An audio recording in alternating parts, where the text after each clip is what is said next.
पढ़ो प्रश्न ध्यान से। इसमें लिख रहा है दी गई आकृति में 14 सेंटीमीटर त्रिज्या लेकर पी क्यू आर को केंद्र मानकर चाप खींचे गए हैं, तो छायांकित भाग का क्षेत्रफल ज्ञात करो। यानी जो हमारे ये देखो, ये क्या बनना, वृत्त का चतुर्थांश, ये क्या बनना, वृत्त का एक खंड बनना, ये क्या बनना, वृत्त का एक खंड, ये क्या बनना, वृत्त का एक खंड। कितनी त्रिज्या है इसकी, 14। यानी ये त्रिज्या, ये कितनी त्रिज्या कितनी है, 14 सेंटीमीटर। तो इसकी त्रिज्या कितनी है, 14 सेंटीमीटर। और इसकी त्रिज्या कितनी है तुम्हारी, 14 सेंटीमीटर। यानी त्रिज्या इसकी 14 सेंटीमीटर है, इसकी भी 14 सेंटीमीटर है, इसकी भी 14 सेंटीमीटर है। ठीक है, तो त्रिज्या आपको दे रखी है उन्होंने 14 सेंटीमीटर, सवाल में दे रखी है। अब देखो तीनों कोणों का योग कितना होगा इसमें, तीनों कोणों का योग कितना होगा, 180। यानी कोण पी, कोण क्यू, कोण आर कितने के होंगे आपके, 60 अंश के होंगे, क्योंकि तीनों कोणों का 180 है। तो इस आपको इस कोण का देखो, जैसे हमारा ये त्रिभुज में ये हमारा ये बनना आकृति 14 सेंटीमीटर पे, ये कोण कितना 60 का होगा, ये भी कितना होगा 60 अंश पे, ये भी कितना होगा 60 अंश पे, क्योंकि ये संभाव त्रिभुज लग रहा है देखने में। तो हमें कोण कितना मिला, 60 अंश। त्रिज्या कितनी मिली हमें, 14 सेंटीमीटर। कोण कितना मिला हमें, 60 अंश। तो 60 अंश पे इसका इसका इसका क्या निकालना, क्षेत्रफल निकालना, क्योंकि छायांकित भाग तो हमारा यही है ना, ये रहा, ये रहा, ये रहा। अब देखो कुल त्रिज्याखंड का क्षेत्रफल क्या बैठेगा हमारा, 3 गुणा एक त्रिज्याखंड का क्षेत्रफल, 3 है, तीनों की त्रिज्या बराबर है, कोण बराबर है, तो एक का निकालो, 3 की गुणा कर दो, आपका तीनों का निकल ही आएगा ऑटोमेटिक। ठीक है, अब देखो ये क्या आपका 3, ये कितना थीटा, ये कितना 360 पाई आर स्क्वायर। त्रिज्या मान के एक खंड खींचा जा रहा, तो त्रिज्या खंड हो गया, 3 का मान 3 रखा, थीटा मान कितना 60 बटे 360, पाई का मान 22 बटे 7, और कितनी है 7 14 गुणा 14, दो बार दे रखिए। देखो अब काटो, चलो देखो कि 6 से घटाए 60 से घटाए 6 बार, ठीक है, इस 60 से घटाए 6 बार, इस 3 से घटाइए 2 बार, इस 2 से घटाइए 14 7 बार, इस 7 से ये 7 पूरा कट गया, क्या बचा 22 गुणा 14 बचा, और 22 गुणा 14 कितने होते हैं आपके 308। ये हमारे सवाल का आ गया आंसर। ठीक है, सवाल पढ़ो। दी गई आकृति में ए बी सी, देखो ए बी और सी त्रिज्या 14 सेंटीमीटर वाले एक वृत्त का चतुर्थांश है। यानी ये त्रिज्या कितनी है आपकी 14 सेंटीमीटर, यानी ये क्या पूरा एक चतुर्थांश। ये तो आपका त्रिभुज है, ये आपका त्रिभुज है, और ये 14 सेंटीमीटर पर क्या है एक, ये चीज़ क्या, चतुर्थांश। तथा बी सी को व्यास मानकर फिर बाद में हमें ये रेखा निकालेंगे, फिर इसको व्यास मानेंगे, इस रेखा को इसका आधा करेंगे, फिर त्रिज्या बनाएंगे इसकी, फिर एक ये बना देंगे, ये भी क्या, अर्धवृत्त। व्यास मानकर एक अर्धवृत्त खींचा गया है, तो छायांकित भाग का क्षेत्रफल ज्ञात करो। हमें निकालना है इस छायांकित भाग का क्षेत्रफल किसका, इसका। अब देखो हमारे पास ये आकृति है,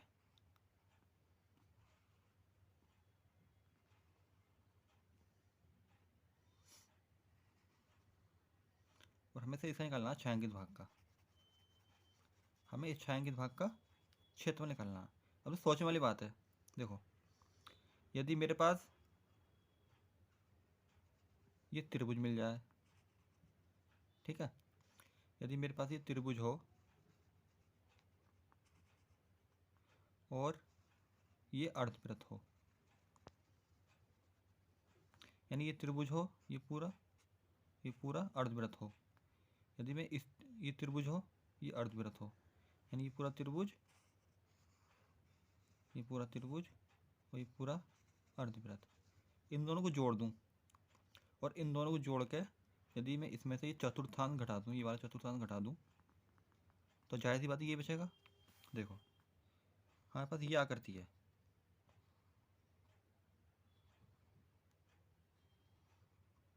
यदि मेरे पास ये भी पूरी आकृति मिल जाए, ये पूरी आकृति मिल जाए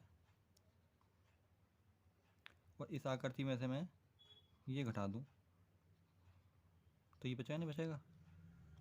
यानी एक तो ये त्रिभुज और त्रिभुज के क्षेत्रफल में मैं ये अर्धवृत्त जोड़ दूँ, जुड़ेगा, यानी पूरी आकृति मिल गई। उस पूरी आकृति में से मैंने ये चतुर्थांश घटा दिया 14 सेंटीमीटर त्रिज्या वाला, तो ये बचा ना बचेगा। अब देखो छाया भाग निकला है कैसे, देखो BC व्यास वाला अर्धवृत्त, यानी इस अर्धवृत्त प्लस समकोण त्रिभुज BAC, यानी ये समकोण त्रिभुज, पूरी आकृति मिल गई। उसमें चतुर्थांश BAC का क्षेत्रफल, यानी इसका क्षेत्रफल मैं घटा दूं तो हमें ये मिलेगा ना, मिलेगा छायांकित भाग। अब देखो पहले देखते हैं समकोण त्रिभुज के, पहले इनकी तीनों की भुजा निकालते हैं, जब तो हम सवाल के क्षेत्रफल निकाल पाएंगे। तो समकोण त्रिभुज BAC की आधार कितना, देखो ये त्रिभुज है, ये त्रिभुज का आधार कितना 14, ऊंचाई भी कितनी है 14, आधार 14 ऊंचाई 14, क्योंकि वृत्त बनना चारों सारी भुजा बराबर होंगी इसकी। अब देखो वृत्त BAC के लिए, यानी जो हमारा चतुर्थांश वाला है ना, जो हमारा चतुर्थांश वाला उसके लिए देखो ये त्रिज्या बैठेगी उसके लिए। देखो इस वृत्त के लिए जो वृत्त हमें घटाना है, जो हमें चतुर्थांश घटाना है, वो त्रिज्या कितनी है आपकी इसकी 14 सेंटीमीटर। कोण कितना दे रखा उन्होंने 90, 90 में क्यों माना, क्योंकि यहाँ दे रखा ही रहा चतुर्थांश, इसलिए मैं 90 माना, ठीक है। तो त्रिज्या कितनी बैठी 14 सेंटीमीटर, कोण कितना बैठा 90।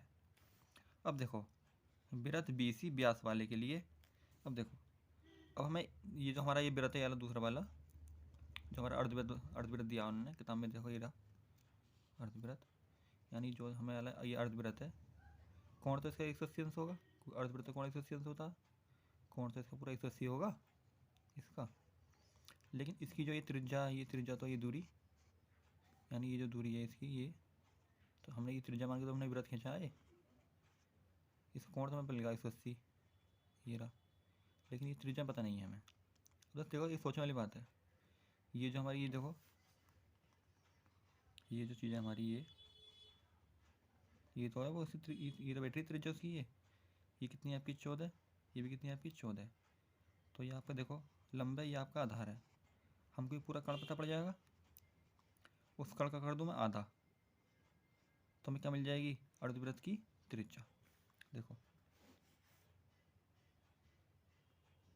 BC निकाल लिया हमें ना, क्या निकालना हमें BC निकाली, तो AC का स्क्वायर प्लस AB का स्क्वायर 14 का स्क्वायर 14 का स्क्वायर, ये तो 96 प्लस 96 यानी 392, अंडर निकाला। देखो ये जोड़ा ये बन गया आपका 7 का जोड़ा बन गया, 2 का जोड़ा ने 2 को अंदर रख दिया, ये पूरी भुजा निकल गई हमारी, यानी ये पूरी भुजा निकली हमारी। देखो ये तो हमारा सवाल है ना, तो इसके लिए तो हमारी त्रिज्या ये थी हमारी, लेकिन इसके लिए त्रिज्या हमारी ये बैठेगी ना, त्रिज्या हमारी ये बैठेगी, तो ये हमारी त्रिज्या बैठेगी। हमें BC ये पूरी पता पड़ेगी रेखा कितनी 14√2, त्रिज्या आधी कर देंगे, हो गया आधा। आई समझ में, ठीक। अब देखो अब क्या पहले BC व्यास वाला अर्धवृत्त, तो थीटा बटे 360 पाई r स्क्वायर, क्योंकि बना रहा त्रिज्याखंड, जहाँ भी कोण आएगा वहाँ त्रिज्याखंड ही लगेगा। समकोण त्रिभुज क्षेत्रफल 1/2 आधार गुणा ऊंचाई माइनस जो हम घटा रहे हैं चतुर्थांश वाला, तो थीटा बटे 360 पाई r स्क्वायर, तो थीटा मान कितना आपका 180 बटे कितना आपका 360, क्योंकि अर्धवृत्त के लिए तो हमारा 180 था, क्योंकि हम अर्धवृत्त में और समकोण त्रिभुज जोड़ के तो हम चतुर्थांश घटा रहे हैं, तो अर्धवृत्त के लिए हमारा कोण कितना था 180 होता है, जाहिर सी बात है, बटे पाई का मान 22/7, r का मान 7√2 गुणा 7√2, क्योंकि ये निकल गई त्रिज्या हमारी, अर्धवृत्त की त्रिज्या इतनी निकल गई हमारी। ये तो हमारा सवाल था।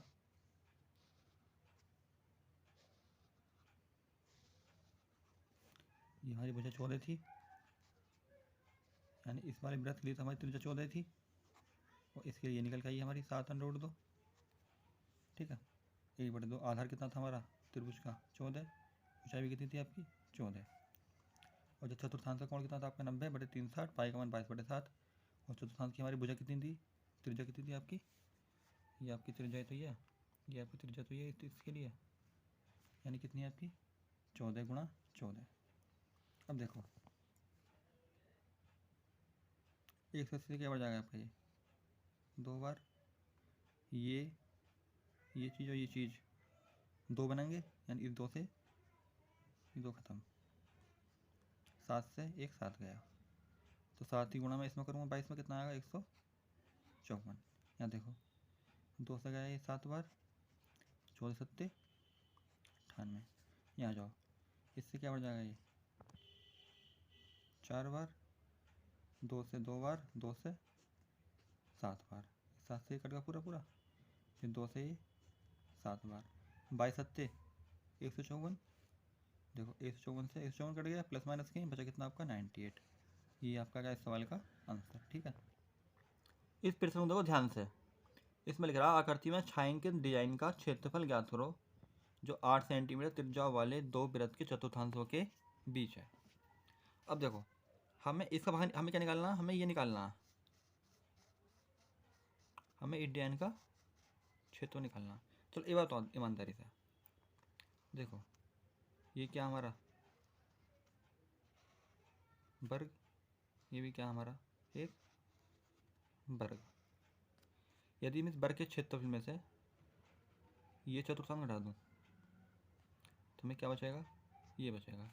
यदि इस वर्ग के क्षेत्रफल में से मैं ये घटा दूँ तो हमें क्या बचेगा, ये बचेगा। तो यानी इसका मतलब क्या हुआ हमें, यानी ये हुआ जब मैंने इस वर्ग के चतुर्थांश में से एक बार ये घटाया तो हमें ये मिला, और मैंने इस वर्ग के क्षेत्रफल में से एक बार ये वाला चतुर्थांश घटाया, ये वाला, तो हमें ये मिला, ठीक है। अब हमारे पास ये है और ये है, यानी एक बार मैंने इस वर्ग के क्षेत्रफल में से इस चतुर्थांश का क्षेत्रफल घटाया तो हमें ये मिला पहली बार में, फिर दोबारा इस वर्ग के क्षेत्रफल में से चतुर्थांश घटाया तो हमें ये मिला दूसरी बार में। यानी हमारे पास ये भी मौजूद है, ये भी मौजूद है, यानी हमें वर्ग के क्षेत्रफल में से 2 बार चतुर्थांश घटा दें तो हमें ये और ये मिल जाएगा, ठीक है। यदि मैं इस पूरे, अब देखो यदि हमें दोबारा इस वर्ग के क्षेत्रफल में से ये और ये घटा दूं तो हमें क्या मिलेगा, ये डिजाइन मिल जाएगा। यानी एक हमें काम किया बार करना पड़ा 3 बार। देखो एक बार मुझे इस वर्ग के क्षेत्रफल में से चतुर्थांश घटाना पड़ा, ये मिल गया, फिर वर्ग के क्षेत्रफल में से चतुर्थांश घटाना पड़ा, ये मिल गया, फिर वर्ग के क्षेत्रफल में से ये दोनों घटाने पड़े जो हमें मिले थे, यानी ये हमें ये मिला था, ये मिला था, फिर तिबारा में हमने वर्ग के क्षेत्रफल में से ये घटा दूँ और ये घटा दूँ तो हमें क्या मिल जाएगा, इस डिजाइन का क्षेत्रफल मिल जाएगा, ठीक है। अब देखो मेन बात क्या बोल रही है उसने, चतुर्थांश, यानी हमारा जो ये वृत्त है कितने अंश के कोण पर है, 90 अंश के कोण पर, ये भी कितने अंश के कोण पर है, 90 अंश के कोण पर, ठीक है। अब देखो वर्ग की भुजा कितनी है आपकी, देखो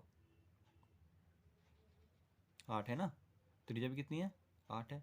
देखो वृत्त की त्रिज्या कितनी है 8, वर्ग की भुजा भी कितनी है 8, वृत्त का कोण कितना आपका 90 अंश।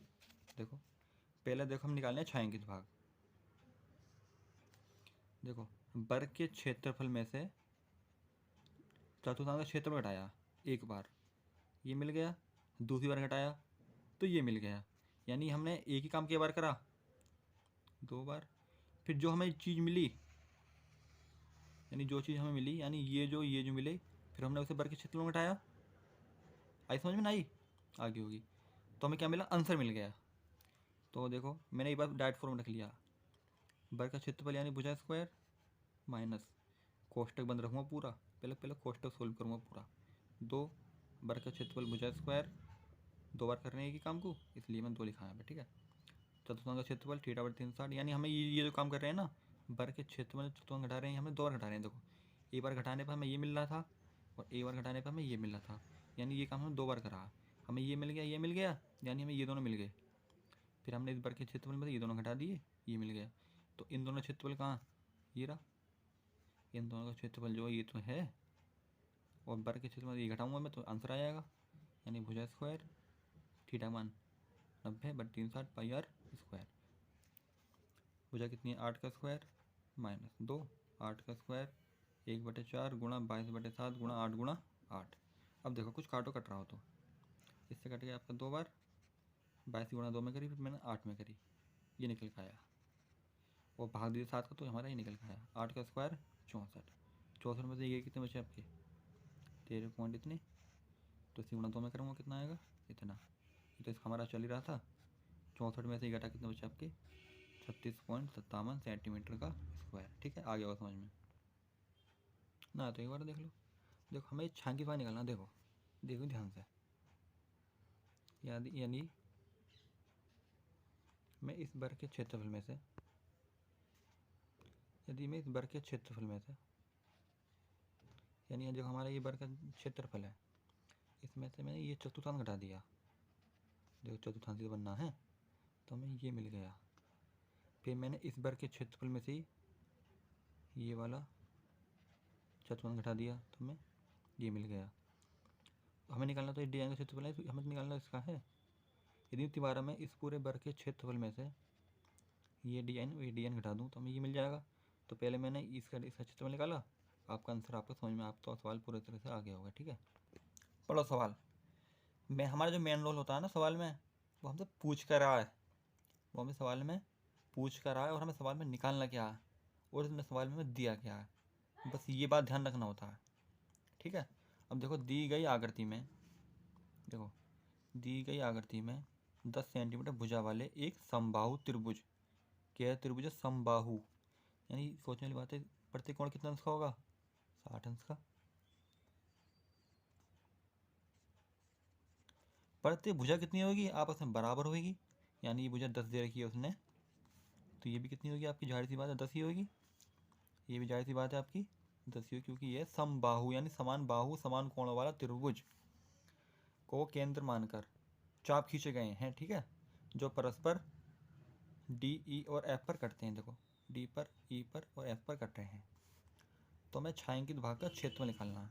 जो हमारे डी ई एफ है वो हमारे क्या है, देखो मध्य बिंदु, क्या मध्य बिंदु, यानी ये जो बिंदु है हमारा, ये जो बिंदु है हमारा, ये ई डी और एफ जो हमारा बिंदु है, ये क्या हमारा मध्य बिंदु, क्या है मध्य बिंदु। यानी इस पूरी भुजा कितनी है आपकी, ये 10 सेंटीमीटर, मध्य बिंदु कितना होगा ऑटोमेटिक आपका 5 सेंटीमीटर। तो क्या मिल गई आपको त्रिज्या मिल गई, क्या मिल गई त्रिज्या, कितने अंश के कोण पर 60 अंश के कोण पर। क्या खंड है ऐसे, निकालना क्या है पहले देखो, एफ डी ई का क्षेत्रफल, यानी एफ डी ई का क्षेत्रफल। यदि इस पूरे त्रिभुज के क्षेत्रफल में से, यदि इस पूरे त्रिभुज के क्षेत्रफल में से ये क्षेत्रफल ये क्षेत्रफल ये क्षेत्रफल घटा दूं तो आंसर आपका आ जाएगा। कितने अंश कोण पर है चतुर्थांश, कितने अंश कोण पर है ये वृत्त के खंड 60 पर। कितनी त्रिज्या लेके बैठे हैं ये 5। देखो समबाहु त्रिभुज की भुजा कितनी दे रखी है उन्होंने 10 सेंटीमीटर, बस इसी की जरूरत पड़ेगी। वृत्त की त्रिज्या कितनी दे रखी है उन्होंने 5 सेंटीमीटर, वृत्त का कोण कितना दे रखा है उन्होंने 60 सेंटीमीटर। त्रिज्या कोण आ रहा है, त्रिज्या खंड हो गया, कितने हैं हमारे 3 है। तो समबाहु त्रिभुज के क्षेत्रफल में से त्रिज्या खंड का क्षेत्रफल घटाएंगे, आंसर आपका आ जाएगा। समबाहु त्रिभुज क्षेत्रफल कितना होता है आपका 3/4 भुजा स्क्वायर, और त्रिभुज और समकोण त्रिभुज क्षेत्र कितना होता है आपका 1/2 आधार गुणा ऊंचाई। देखो समकोण का त्रिभुज क्षेत्र कितना होता है आपका 1/2 आधार गुणा ऊंचाई, और समबाहु का अंडर 3/4 भुजा स्क्वायर। ध्यान रखना ये बात, कभी मिक्स कर दो। ये कितना आपका 3 थीटा बटे 3 60 पाई आर स्क्वायर। भुजा कितनी है आपकी समबाहु त्रिभुज की 10, 3 तो 3 ही रहेगा, थीटा मान कितना आपका 60 अंश बटे 3 60, 3.14 पाई का मान 5 गुणा 5, 10 गुणा 10 में कितना 100। ठीक है, कुछ आपका देखो ये आपके से क्या बार गया 6 बार, 3/6, 3.4 गुणा 5 25। देखो इससे आपका एक क्या बढ़ जाएगा 2 बार, 2 से आपका एक क्या बढ़ जाएगा कट के, इतनी बार गुणा 25। अब देखो इसी गुणा में इसमें करी तो 100 ने 2 अंक छीन लिए, इसके 2 पॉइंट छीन लिए, यानी ये पॉइंट यहाँ लग जाएगा, आपके लग जाएगा, यहाँ लग जाएगा। ठीक है, लग गया बट 4 4 का दिया भाग, कितना है 43.3, 80 से गुणा करी कितना है 39.25। तो 43.3 में से 39.25 का कितने बचे आपके 4.05, ये आपका आंसर है। ठीक है।